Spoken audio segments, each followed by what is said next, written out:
Bonjour à tous, j'espère que vous allez excellemment bien. Aujourd'hui on se retrouve pour parler cyclisme, pour faire le débrief de la 7e étape du Tour de France 2024.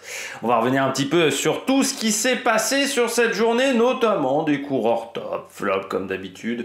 La note de l'étape, il n'y aura pas de résumé aujourd'hui parce que il faut très clairement le dire, tout ce qui s'est passé entre le kilomètre 35 et l'arrivée. Donc en dehors de ça, il ne s'est pas passé grand-chose sur cette étape. La fin était intéressante, mais la première partie de course n'était pas très passionnante. Il ne fallait pas rater la dernière heure de course aujourd'hui. Si vous avez regardé les moments d'avant, vous êtes peut-être endormi comme Thibaut Pinot au commentaire. Allez, n'hésitez pas à vous abonner à la chaîne, à réagir dans les commentaires, à mettre un pouce bleu, à partager la vidéo sur les réseaux sociaux, notamment auprès de vos proches. Si vous pensez que ça peut les intéresser, dans les commentaires, n'hésitez pas à me dire qui vous a plu, qui vous a déçu. TikTok, les shorts, en ce moment c'est calme. Je vais pas vous mentir que souvent je fais un autre truc au moment où l'étape arrive, donc c'est pas toujours simple. Petite phase de décompression peut-être après les Jeux Olympiques. Et puis si vous avez les moyens et que vous voulez soutenir mon travail, vous pouvez faire un super thanks et je remercie les gens qui le font. Vous pouvez également rajouter la petite cloche, comme ça vous êtes au courant des dernières vidéos qui sortent sur la chaîne, notamment des vidéos cyclisme, et puis vous pouvez me soutenir également de cette manière-là en cliquant rapidement sur les miniatures, sur les notifications. Je remercie les gens qui le font comme les gens qui ont les moyens et qui font un super thanks également. Étape numéro 7, étape qui a été, oui encore une fois comme je le disais, première partie de course absolument pas passionnante, un seul courant en échappé, d'Aouscatel, qui a 5 minutes d'avance, mais on sait très bien qu'il ira pas au bout. Bon, quand on arrive sur Cordoba, l'écart se réduit. Mais bon, on peut pas dire qu'on ait eu une grosse bagarre à ce moment-là. Et puis ça commence à accélérer dans la Côte du Jour, où on revient très vite, assez vite sur le coureur échappé. Et puis ensuite, c'est la bagarre pour le sprint bonification. On ne sait pas encore quelle vraiment a été la stratégie de la Bora, et on y reviendra un peu plus tard dans cette vidéo. Et puis après, derrière, il y a eu l'attaque de Marc Solé, l'attaque ensuite de Sivakov, mais tout ça a été bien contrôlé, notamment par Vlasov et aussi par Sapkus. Et Vlasov, on ne comprend pas vraiment pourquoi non plus. Bon, on parle des chutes d'hier, oui, parce que hier, quand j'ai fait la vidéo, il y a beaucoup de chutes qui n'étaient pas annoncées, qui n'ont pas été annoncées par Radio Course. Et ça, je trouve que c'est problématique. Normalement, Radio Course, ils ne doivent pas rater grand-chose. Là, hier, il n'y avait aucune info. C'est-à-dire que moi, quand je vous en ai parlé, je vous ai dit, bon, Reciteo, est-ce qu'il est tombé? Je regarde un peu sur Pro Cycling Stats, si j'ai raté quelque chose. Pro Cycling Stats se base quand même beaucoup sur Radio Course au niveau des infos, sur le live text. Et en fait, on n'avait pas d'infos. Et comme sur les images de caméra, on nous montre ça de manière très rapide et on ne nous montre pas forcément vraiment les chutes et on ne nous montre pas les coureurs qui sont tombés, d'un côté, on a la réalisation qui foire quand même beaucoup de choses. De l'autre côté, on a Radio Course qui ne donne pas les infos.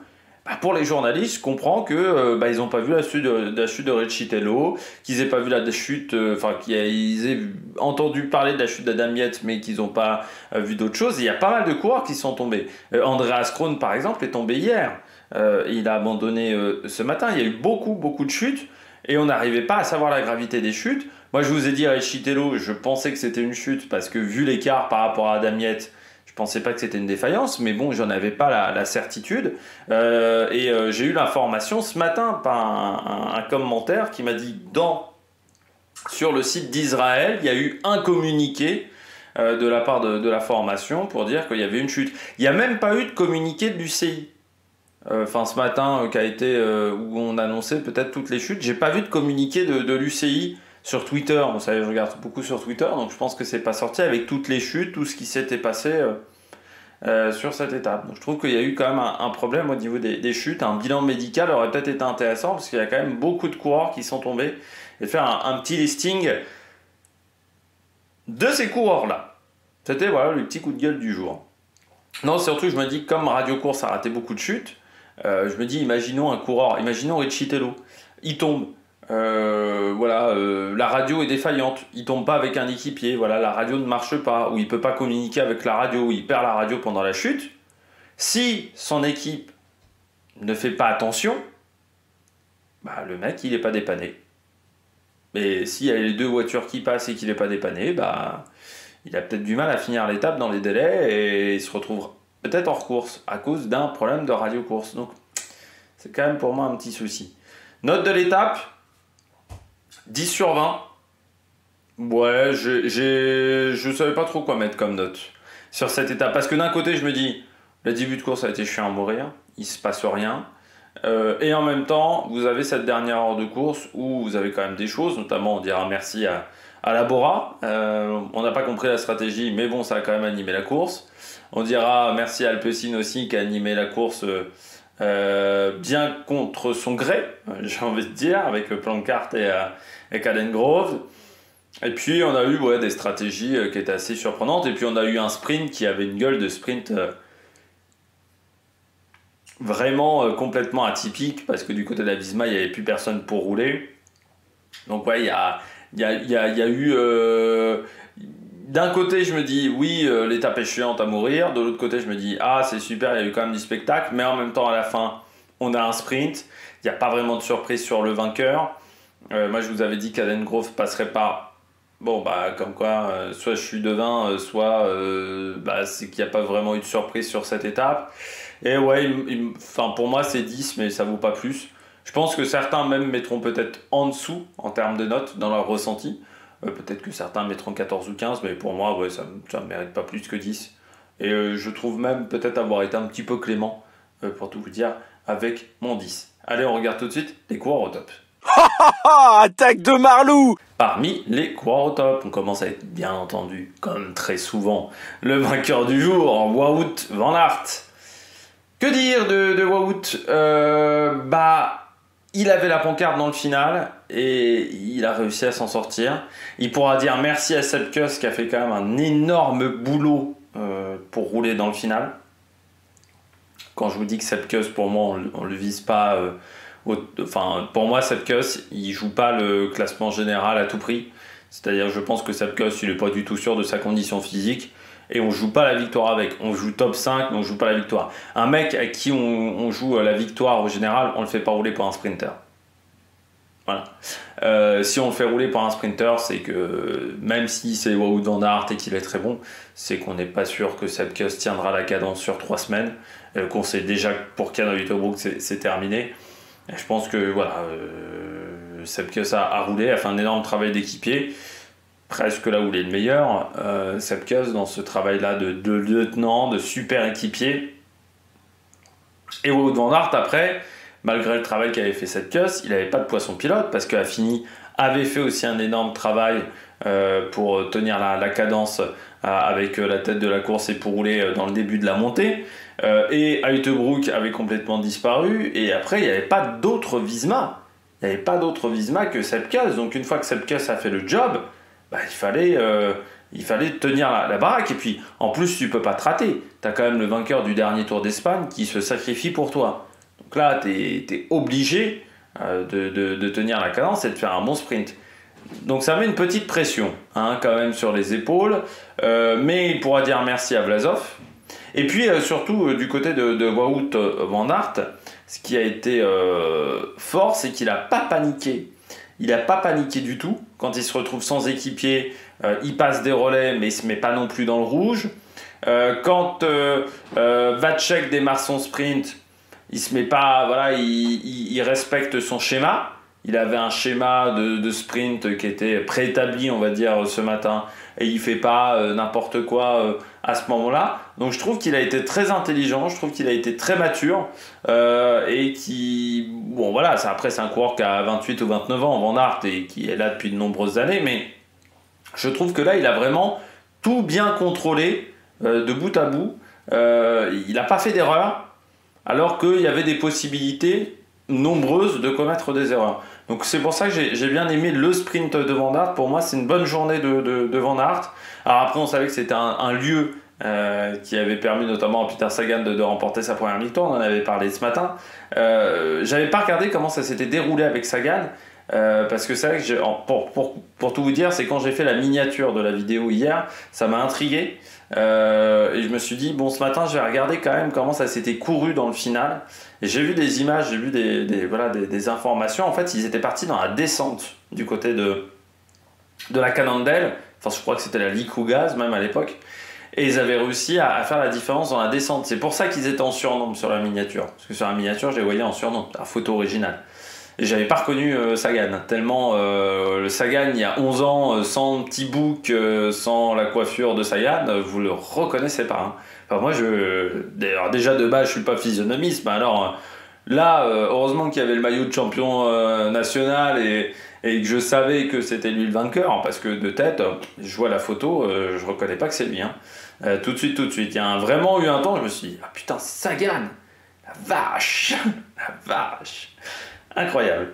Mais oui, Wout van Aert, je trouve qu'il a tout bien géré, donc bravo au coureur belge, et puis surtout bonne opération au niveau du maillot vert, hein, parce qu'avec Caden Groves qui est tombé tout seul, eh ben, il prend 40 points d'avance, et bon, quand on sait que sur une journée au maximum sur le Tour d'Espagne, vous pouvez prendre 50 points, en remportant le sprint intermédiaire, en remportant le sprint à l'arrivée, c'est plutôt une très très bonne nouvelle pour le coureur belge, en sachant qu'en plus, techniquement, s'il y en a un qui gagne, l'autre est forcément dans le top 5 de l'étape. Hein.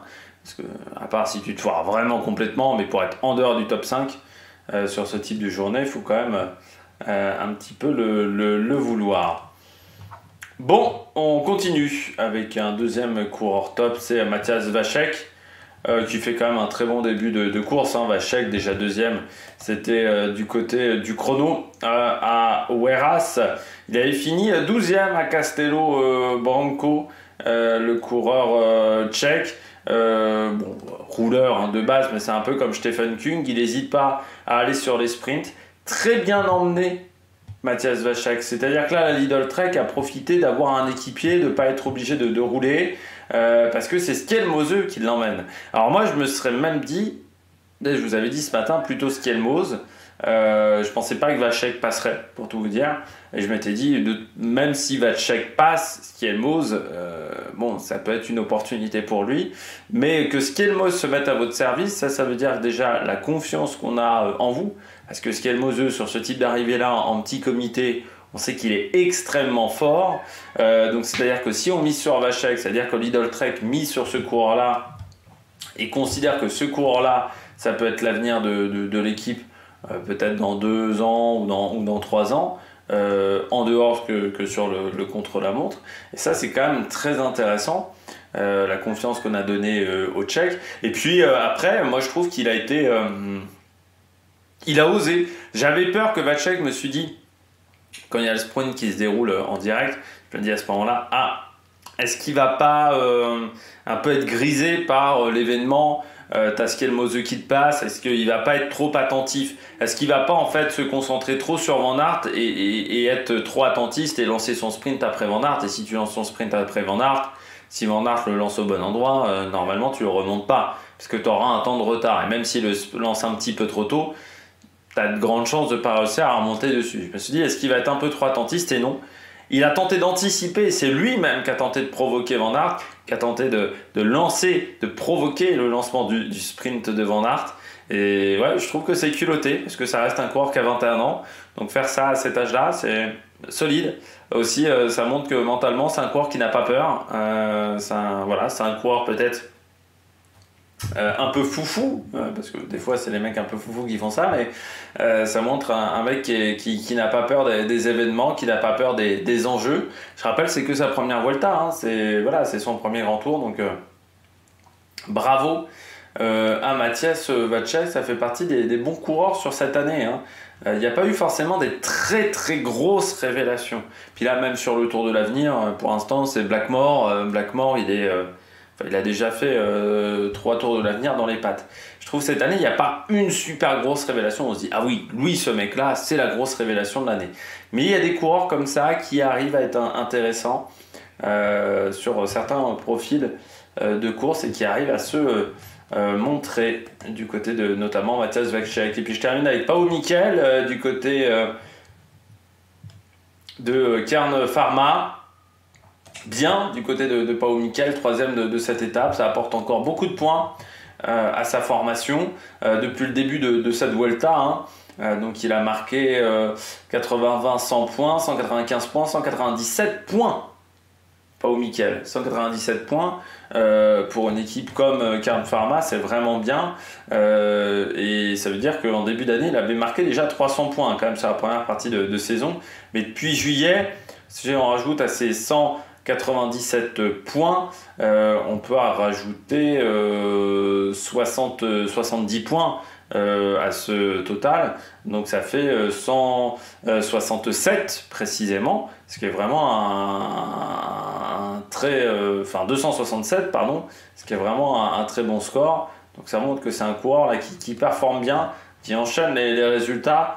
Donc ça c'est très intéressant. Et puis encore une fois pour la Kern Pharma, pour rentrer voilà, au top 30 UCI pour le moment, la Kern Pharma. Puis ça va peut-être donc les faire un petit peu progresser parce que Kern Pharma qui était devant, c'était une équipe continentale malaisienne et ensuite c'est la Polti. Donc ouais, il y avait 300 points par rapport à la Polti, mais là ils ont marqué 200 points. Je pense qu'ils vont rejoindre peut-être la Teranganu Cycling Team qui était à 1758 et eux ils sont à 1568. Puis surtout ils vont peut-être écarter Israël Première Tech par exemple. Donc prendre un petit peu d'avance sur la 30e place et au niveau des invites. Donc ça va être vraiment pas mal et intéressant. Et puis c'est encore un bon sprint de Pao Mikel. Il est en fin de contrat, Pao Mikel, je ne sais plus. On en a déjà parlé, ça je sais, mais non, il est en contrat jusqu'en 2026. Mais coureur très intéressant. Et puis ouais, pour l'instant les résultats sont là. Donc jeune coureur de 24 ans qui fait du bon job du côté de la Kern Pharma. Donc voilà, ils l'ont... total pur produit de la Kern Pharma, donc pour l'instant c'est vraiment bien. Qui est né le 20 août, donc il vient de fêter ses 24 ans. Il a fêté ses 24 ans sur les routes du Tour d'Espagne. Il les a fêtés sur l'étape du Pico Villarcas. Bon, c'était une journée difficile pour lui. Il aurait préféré la fêter aujourd'hui à Cordoba. La journée était un peu plus simple pour ce coureur-là. Allez, on regarde tout de suite les bonnets d'âne. Les bonnets d'âne, on va avoir pas mal d'équipes du côté de ces bonnets d'âne. Allez, je commence avec Alpecin. Les emmerdes, ça vole en escadrille un petit peu du côté de la Alpecin. Il n'y a rien qu'à marcher aujourd'hui du côté de la Alpecin. Il n'y a rien qu'à marcher. Déjà, on perd l'avantage au niveau du maillot vert parce que Cadengross ne peut pas faire le sprint. Il ne peut pas faire le sprint pour deux raisons. Déjà, il était dans un groupe de coureurs distancés, mais en plus, il est tombé tout seul. Alors, je ne sais vraiment pas comment il a fait son affaire, Cadengross, mais je crois que ce n'est pas la première fois qu'il fait ça. Alors, il regarde souvent derrière, et je crois que ce n'est pas la première fois qu'il tombe un petit peu comme un con, Cadengross. Faudrait... voilà, j'en mettrai pas ma main à couper de ça, mais devoir tomber en regardant dans son dos, c'est un coureur qui a souvent tendance à regarder derrière, plutôt que devant. Cadengross, ce qui n'est pas idéal pour certains sprints notamment, et là il est tombé vraiment tout seul parce qu'il a peut-être touché la route de Quintana, mais alors il n'a pas dû la toucher fort, il s'est vraiment croûté tout seul, donc c'est assez extraordinaire. Alors peut-être un manque de lucidité à ce moment-là, mais bon, ce sont quand même des cyclistes professionnels d'habitude. Et puis après la chute de Plancart, donc en plus pour Cadengross et Plancart va falloir voir la chute, mais Cadengross est quand même tombé lourdement sur le flanc et Plancart ça avait l'air d'être plus lourdement que ça encore. Donc il faudra voir comment ils vont récupérer pour les étapes de la deuxième semaine. Et puis ensuite, comme si tout n'allait pas si mal que ça, on avait quand même Quinton Herman. Quinton Herman, il était dans le bon peloton. C'est vrai que Quinton Herman, bonne pointe de vitesse. C'est un puncher qui a une bonne pointe de vitesse. Il a même gagné une étape cette année. Je ne sais plus si c'était Pays Basque, je crois que c'était Pays Basque cette année. Je confonds toujours Catalogne et Pays Basque dans l'année, donc vous inquiétez pas. Normalement, je crois que c'était Pays Basque où Quinton Herman s'impose au sprint. Normalement, c'est un coureur qui a une bonne pointe de vitesse. Oui, mais alors pas très fut-fut, parce que prendre la route Ben O'Connor et pas prendre la route Van Aert ou la route Vacek, c'est quand même pas l'idée du siècle, ce qui fait qu'il lance son sprint avec un temps de retard et peut-être qu'il aurait pu dépasser Pao Mikel. Oui, mais pour dépasser Pao Mikel, il n'aurait pas fallu être à deux vélos de sa roue, quoi. Il prend la roue de Ben O'Connor, tu sais très bien que Ben O'Connor, il est juste là pour être présent et pour pas se prendre de cassure, mais il n'est pas là pour faire le sprint. De toute manière, Ben O'Connor, c'est quand même pas le coureur, c'est pas Roglic, quoi, en termes de punch, c'est pas Pogacar, donc c'est pas un coureur qui a la capacité de d'aller chercher un résultat sur ce type d'étape. Donc son objectif, c'était surtout d'être bien protégé, d'être bien haut à l'avant du peloton et de ne pas se faire avoir.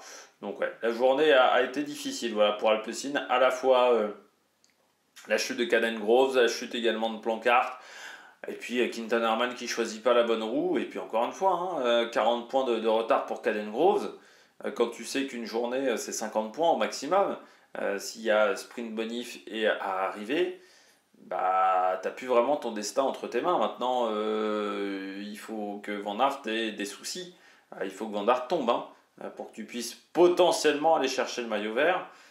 Or, quand il n'y avait que 2 gros sprinteurs au départ, j'ai envie de dire que l'objectif maillot vert, c'était peut-être l'objectif prioritaire du côté de la Alpecin. Donc ne pas réussir à aller le chercher, c'est un petit peu dommageable quand même pour le coureur australien, qui vit une année particulière, parce que c'est vrai que les résultats n'ont pas forcément été exceptionnels pour Caden Groves par rapport à l'année dernière, avec cette rumeur aussi d'aller chez Astana. Il semblerait que ça tombe un petit peu à l'eau, mais voilà, il y a eu plusieurs... ça n'a pas été une année qui a coulé... voilà, il y a eu toujours des petits soucis, des petites incartades, des petits problèmes pour Caden Groves sur cette année 2024. On passe à la Bora. Alors, déjà hier, leur stratégie, pour moi, je pense qu'ils se sont fait avoir en termes de stratégie. Mais déjà, la stratégie d'hier, elle n'était pas folle. Là, aujourd'hui, vraiment, on roule dans la montée pour prendre 6 secondes de bonif. C'est vraiment 6 secondes de bonif qui vont changer la donne par rapport à Ben O'Connor. C'est pas en prenant 6 secondes de bonus à chaque étape que tu vas battre Ben O'Connor. Il va falloir tenter autre chose à un moment. Surtout que Ben O'Connor, encore une fois, déjà c'est quand même un mec qui tient 3 semaines. Deuxièmement, il a une équipe qui est quand même pas mauvaise. Victor Lafay, Bouchard, Berthet, Félix Gall, Armirail. En fait, il n'y a que 2 Pestel, pour exceptionnel, mais le reste, ça tient la route. Il y a des équipes qui aimeraient bien avoir autant de coureurs de ce calibre-là. Donc Bora, s'ils veulent remonter sur lui, c'est pas en prenant 6 secondes de bonif et en mettant la moitié de ton équipe à rouler pour 6 secondes de bonif. En plus, à ce moment-là, il perd Lipovic, qui a explosé dans la montée. Je ne m'attendais pas à ce que ça soit lui qui explose, mais carrément explosé, mais le rythme qu'a mis Daniel Felipe Martinez était énorme. Et le problème, c'est que quand Daniel Felipe Martinez s'est écarté, il n'y avait plus personne. C'est-à-dire que Vlasov n'est pas arrivé tout de suite, et Lipovic ne pouvait pas rouler, et c'était un petit peu compliqué. Et puis après, derrière, vous avez... donc ils prennent les 6 secondes de bonus. Bon, après, ils laissent faire Sepkus, sauf qu'à la fin, on met à rouler Vlasov. On met à rouler Vlasov pour remonter sur Sivakov. Alors là, j'ai 2 théories pour ça. Parce que je ne pense pas que c'était gratuit, le fait de ne pas laisser Sivakov partir. 2 théories. La première théorie, Red Bull n'aime pas UAE. Ce n'est pas les 2 équipes qui sont les plus proches au monde. Donc autant dire que faire gagner une autre équipe que UAE, ça ferait plaisir. Deuxième théorie, qui sponsorise Van Aert, en plus de Visma Leasebike? Red Bull, qui est le sponsor principal de la Bora Hansgrohe. Red Bull également. Tiens, problème qui a été souligné notamment par Charles Marceau et par d'autres personnes depuis quelques temps. Il y a un conflit d'intérêts quand même. Comment une équipe... Alors on a déjà le cas Van Driesel et Decathlon avec l'équipe Roubaix. Parce que je rappelle que Van Driesel, c'est juste la marque vélo de Decathlon. Ça veut dire que techniquement Decathlon sponsorise 2 équipes, 2 structures différentes. Ce qui déjà peut poser un petit problème de conflit d'intérêts, mais bon, c'est 2 structures différentes. Mais là, c'est vrai que vous avez le même sponsor qui a à la fois sponsorisé des coureurs comme Van Aert et Pidcock, notamment, et qui sont donc dans d'autres structures, et qui en même temps a une équipe numéro 1. En gros, aujourd'hui, Red Bull a gagné. Parce que c'est Van Aert qui a gagné, et donc le casque de Van Aert, tout le monde va le voir en photo. Je pense que même la miniature, je ne l'ai pas encore choisi, on verra le casque de Red Bull. Donc le fait que Red Bull Bora Hansgrohe roule derrière un coureur comme Van Aert qui est sponsorisé par Red Bull, je serais pas surpris, surtout que Red Bull dans le sport, notamment en Formule 1, c'était pas les derniers pour faire des coups foireux. Hein, l'objectif, c'est la win. Hein, y a pas autre chose pour Red Bull. Donc je ne serais pas surpris ce genre de stratégie-là. Et donc j'espère que l'UCI va clarifier les choses et interdira à un sponsor, Red Bull, je ne sais pas si Monster veut faire une équipe, d'aller sponsoriser une autre structure. Parce que là, pour moi, il y a un conflit d'intérêts, surtout que je rappelle que la Red Bull Bora-Hansgrohe appartient désormais à Red Bull. Hein. C'est comme dans les années 80, c'est-à-dire que le sponsor possède l'équipe.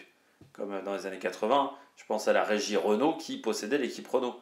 L'équipe Renault n'était pas possédée par Cyril Guimard. Donc ça pose un petit souci de ce côté-là. Mais la stratégie de la Bora aujourd'hui, c'est quand même consommer beaucoup d'énergie pour pas grand-chose. Et déjà qu'hier, ils ont consommé quand même beaucoup d'énergie pour perdre 5 minutes. Là, aujourd'hui, ils consomment beaucoup d'énergie pour gagner 6 secondes. Puis je m'attendais, moi, à ce que Roglic fasse le sprint, potentiellement à l'arrivée. Parce que là, il n'y avait pas grand monde. Donc le sprint n'était pas hyper dangereux. Je m'attendais à ce que Roglic fasse le sprint, vu qu'il avait pris les bonifs avant. Sauf qu'il ne fait pas le sprint. Je dis, s'il court en allant chercher les bonifs, bah, tu tentes le sprint. Bah non, ils tentent pas le sprint. Donc vraiment, après, tu aurais pu te dire, ils vont faire la descente. C'est en tête et faire un gros tempo sur la descente pour déjà aider Roglic, mais aussi pour peut-être essayer de crailler des cassures. Ça n'a même pas été le cas. Donc j'ai vraiment pas compris la stratégie de la Bora aujourd'hui. Et comme déjà je les avais pas mis en flop hier, mais j'aurais pu les mettre en flop, bon bah aujourd'hui ils sont passés à la caisse. Troisième flop, Uijtdebroek. C'est une course catastrophique pour Uijtdebroek quand même. C'est-à-dire que, bon, d'un côté, en tant que leader, il est loin au général. Aujourd'hui, il perd 8 minutes, donc autant vous dire qu'il n'a plus aucune chance pour le général. Mais ça encore, bon, ça peut arriver. Hein, un coureur se rate sur une étape, bon, il ne peut plus jouer le général. Bon, ensuite, il devient équipier. Sauf que là, pour le moment, Uijtdebroek, il a quel apport autour de Sepp Kuss? C'est-à-dire que là, aujourd'hui, Sepp Kuss, il est même obligé de faire le travail pour Van Aert, parce qu'il n'y a pas Uijtdebroek. Uijtdebroek, il est quand même lâché aujourd'hui sur une montée à 3 bornes, 4 bornes de l'arrivée. Il n'est même pas lâché là où il y a les plus forts pourcentages. Là où il y avait le passage à 14%, non, il est lâché à un endroit, c'est du 5-6%, quoi. Donc, l'état de forme n'est pas bon. Hein. Et c'est vrai que quand on regarde la saison d'Uijtdebroek, normalement, ça devait être le futur crack de la Visma. Parce que je rappelle quand même que l'année dernière, il a tout fait pour quitter la Bora et pour rejoindre la Visma Leaseback. Quand tu fais ce genre de move-là, dans le cyclisme, ce genre de coup un peu tordu, parce que il avait quand même dit, on n'a jamais eu l'avis des autres coureurs en passant de la Bora aux anciens coureurs de la Bora, mais il avait dit, je suis presque harcelé dans cette équipe, c'était un peu l'idée. Bon, et tu décides de racheter ton contrat et d'aller dans une structure comme la Visma Leaseback, il y a un moment, on attend des résultats. Le début de Giro était assez intéressant, mais il abandonne au bout d'une semaine de course. Et puis là, c'est pas top depuis quelques temps qu'Yan Uijtdebroek, parce qu'il y a eu le Giro, bon, il abandonne. Déjà avant, il avait abandonné sur le Tour de Catalogne lors de l'étape numéro 7.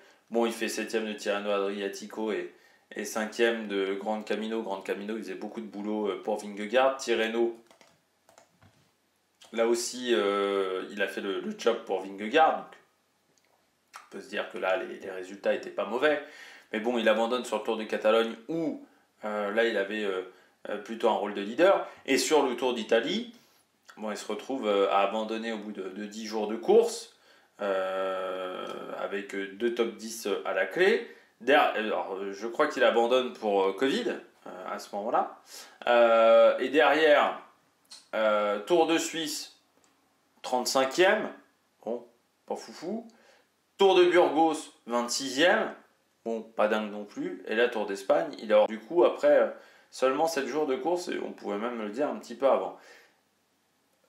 Encore une fois, c'est un coureur qui a pris des risques cette année de changer d'équipe. Pour le moment, les résultats ne sont pas là. Il ne faudrait pas que ça continue, parce que chez Visma, c'est comme chez UAE, il y a des pépites qui arrivent tout le temps. Donc au bout d'un moment, l'année prochaine, il y a Simon Yates, hein, par exemple.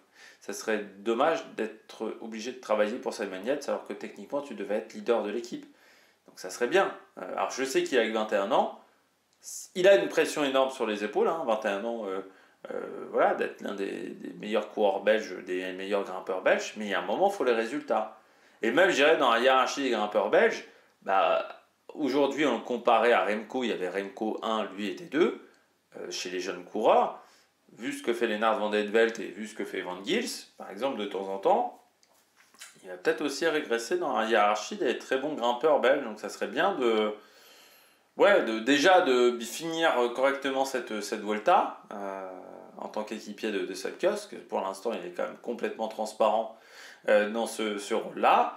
Et puis ensuite, oui, d'obtenir des résultats sur peut-être quelques courses en fin de saison, parce que là pour le moment, c'est pas exceptionnel. En termes de points UCI, il en a marqué 327. C'est-à-dire Pau Miguel a plus de points UCI marqués que lui. Pau Miguel, il n'a pas le même salaire non plus. Donc voilà, et heureusement qu'il y a eu les 150 points sur Tirreno. Parce que les 150 points sur Tirreno, plus 50 points à Grande Camino, après le reste, voilà, c'est pas fou quoi, hein, en termes de résultats sur le reste de la saison. Donc ouais, là il va falloir rectifier le tir pour Uijtdebroek et très vite. Je termine avec, il y a le même cas avec Arensman aussi, hein. Arensman, Vuelta compliqué, hein. Là il n'est pas aussi non plus dans le rythme. Arensman, je ne sais même plus combien il finit aujourd'hui. Arensman, du côté d'Ineos. Ineos, tac. Arensman, il finit à 1,17. Bah, pourtant, Arensman finit mieux qu'Uijtdebroek, alors qu'il est lâché, je crois, quasiment au même moment qu'Uijtdebroek. Pour vous dire vraiment qu'Uijtdebroek n'a pas forcé son talent sur la fin de la montée, où il a explosé vraiment complet aujourd'hui. Et il ne supporte pas la chaleur, ça veut dire qu'il va falloir travailler là-dessus. Corbin Strong, oui, bah, c'est un peu comme d'habitude avec Corbin Strong, c'est-à-dire que c'est... Là, par exemple, aujourd'hui, bah, 14%, c'est trop dur. C'est trop dur, il est dans le groupe avec Brian Cocard, je pense. Enfin, il est dans un deuxième groupe. Non, avec Guillaume Martin, c'était pas Brian Cocard, et pas du tout Brian Cocard. Mais il finit voilà, dans un groupe loin, Corbin Strong. Et c'est toujours le problème de Corbin Strong, c'est-à-dire son registre de courses qui peuvent lui convenir est extrêmement réduit. Parce que sur le plat, pas suffisamment fort pour battre les meilleurs sprinteurs. Sauf qu'il n'a pas les qualités de Van Aert non plus en montagne. Donc, il se retrouve avec une palette de courses où ce qui lui convient bien, c'est du 4-5% pendant 4-5 bornes, mais pas plus en pourcentage, et avec une arrivée en faux plat montant, parce que c'est là où il est le meilleur. Ça laisse peu d'opportunités de course quand même, qui ont ce principe-là. Donc c'est toujours le même problème voilà, avec Corbin Strong. Je pense que je serai un éternel déçu, un éternel insatisfait, un peu comme un Rambourou de Corbin Strong. Parce que ouais, bah là, il n'y a pas c'est un profil de course qui était trop dur aujourd'hui.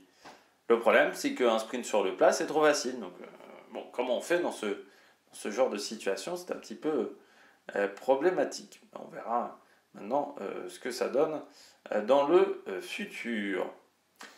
On regarde tout de suite les différents classements. Les différents classements. On commence tout de suite avec le classement de l'étape Wout van Aert qui s'impose donc devant Vacek, Pau Miguel, Stefan Küng, Quinten Hermans, Quentin Paché, hein, c'est vrai que du côté de la Groupama, peut-être qu'un des deux aurait pu se sacrifier pour l'autre, ça aurait peut-être permis d'avoir un meilleur résultat.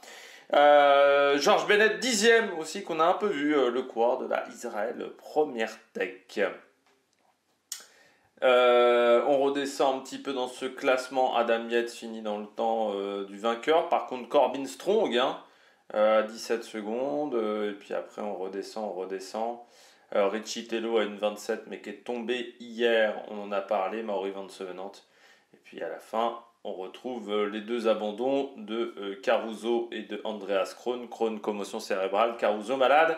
Et Ivan Ruiz, 169e et dernier de cette étape. Si on regarde le classement général, pour le moment, Ben O'Connor toujours en tête, devant Primoz Roglic, Almeida, Lipovic perd 4 places qui sont gagnées par Mas, Rodriguez, Tiberi, Van Edveld, ce qui fait que Christian Rodriguez est dans le top 5. Félix Gall est 9e, Skelmose 10e. Sinon, assez peu de changements, à part Rubio qui perd une place et Rémi Rochas. Arensman aussi, qui perd des positions. C'est vrai qu'on parlait de Heutebrook. Arensman aussi, c'est compliqué. Des Marquis. Et pour le moment, la lanterne rouge, on ne l'a pas vu depuis le début de course des Marquis. C'est pas très rassurant. 37 ans, je crois, déjà de Marquis. 37 ou 38. Van Aert, en tête du maillot vert. Et puis là, il a pris une belle avance sur Caden Groves, plus de 40 points. Pavel Bittner 2, Vacek 3. Stefan Kung 5, du côté du classement de la montagne, Monique est toujours en tête avec désormais Primoz Roglic 2e, Zana 3e, Sanchez et Maté 4 et 5. Du côté du classement du meilleur jeune, c'est Tiberi qui passe en tête désormais devant Van Edveld, Lipovic, Skelmose et Del Toro. Et puis du classement par équipe, Decathlon toujours en tête, UAE, Red Bull, Israël, Movistar et la Ineos qui prend la 6e place à la Bahreïn Victorious, deuxième équipe française, et la Groupama toujours 8e. Eh bien, j'espère que vous avez aimé cette vidéo. Si vous avez aimé cette vidéo, n'hésitez pas à vous abonner à la chaîne, à réagir dans les commentaires, à mettre un pouce bleu. Et puis nous, on se retrouve pour de nouvelles aventures sur la Production. Ciao, ciao!